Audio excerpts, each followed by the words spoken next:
estimates we've got from Hungary at this point?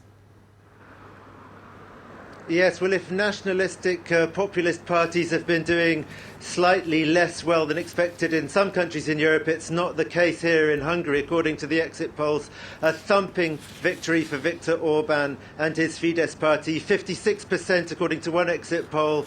Some unofficial real results have been leaking out, suggesting that it's a bit less than that, maybe 53%. But in any case, he's got a lead of maybe up to 40% over the next biggest party, which is the Democratic Coalition, led by former Prime Minister Ferenc Gyurcsány. It looks like Fidesz is going to have 10 or 15% more than all of the opposition parties put together. So it's really a very strong victory here for Viktor Orban and his Fidesz party. I think it's the best ever result, and I think it's the largest gap between the winning party and the next biggest party anywhere in Europe by quite some margin.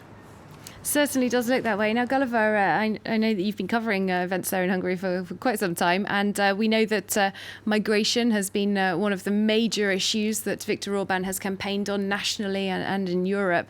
What can you tell us about the European election campaign for Fidesz? Oh, clearly their strategy has been, if it ain't broke, don't fix it. They campaigned once again on the issue of migration almost exclusively, as they did in the parliamentary elections last year. And Fidesz voters that we spoke to today did say that they were very afraid of migrants and that was their main reason for voting for Fidesz. One woman said that she felt safe in Hungary under Viktor Orban. I think it's worth noting that in the parliamentary elections last year, the OSCE's observer mission was very critical of the way that the Fidesz party used government information services and the way that it's taken over the media and the way that they put that message across about the danger, the supposed danger of mass immigration to Hungary, which is based in very many cases on completely false information. This conspiracy theory of the idea that George Soros is plotting to flood Europe with migrants that they keep putting out. And one opposition voter that we spoke to today said that she really felt that her compatriots had been brainwashed by this campaign of information or disinformation coming from the ruling party. Well, just one last question to you, Gulliver. We know that there have been significant demonstrations, significant opposition to Viktor Orban over the labour law reforms there that many people dubbed a slave law. That seemed to have dented Viktor Orban's popularity. Has that issue just disappeared from the radar? Yeah, it seems to have slipped from the agenda. That law was passed and went into force.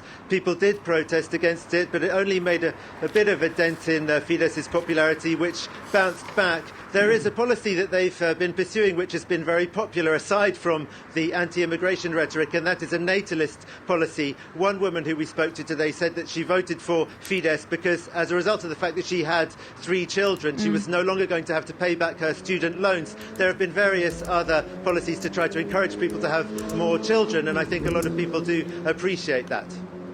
All right, thanks so much. Gulliver Cragg reporting